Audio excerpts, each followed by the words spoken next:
ए भौजी सुना तारू हो। अरे केवड़िया खोला भू कि होली में भर होली बंदे रखबू।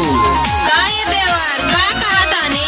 अरे बाप रे बाप, इतना बड़ पिचकारी ना ये दादा, हम ना डलवाई। काहे हो?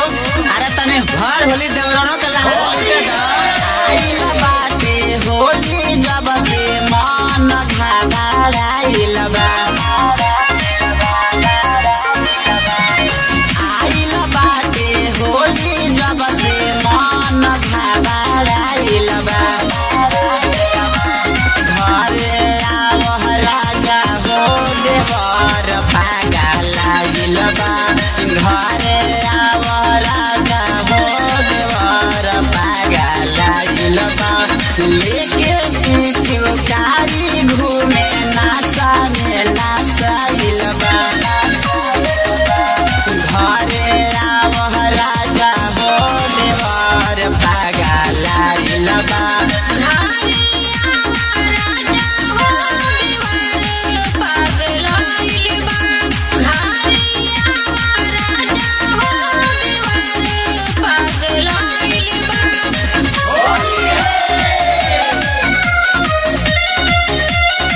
Mithila recording studio Ludhiana.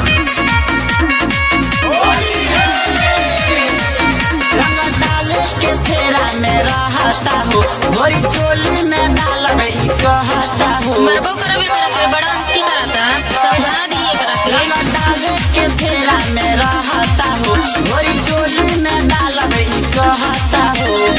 ये कर पीछू करिया के रंग बढ़िया बा। घरे आवह राजा हो देवर पागल बा। घरे आवा राजा हो देवर पागलाइल बा। घरे आवा राजा हो देवर पागलाइल बा। नमन बनावन बका बड़ी मार मार मिथिला रिकॉर्डिंग स्टूडियो लुधियाना।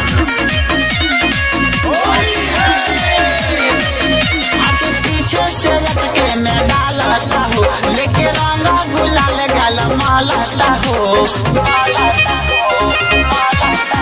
आगे पीछे से लटके में डालता हो, लेके रंगा गुलाल गल मालता हो। गलले बाटे लहंगा भीतर मन छछनाइल बा। घरे आव राजा हो देवर पागल बा। घरे आवा राजा हो देवर पागलाइल बा। घरे आवा राजा हो देवर पागलाइल बा। एकदम बिगड़ी गई बड़ा का होली में बड़ी मिथिला मार पिटाई बा। Recording studio Ludhiana.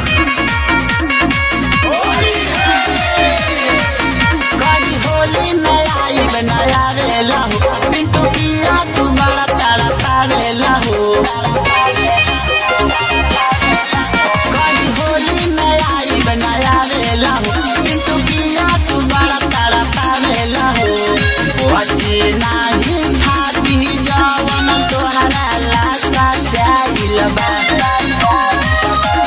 घरे आव राजा हो देवर पागल बा। घरे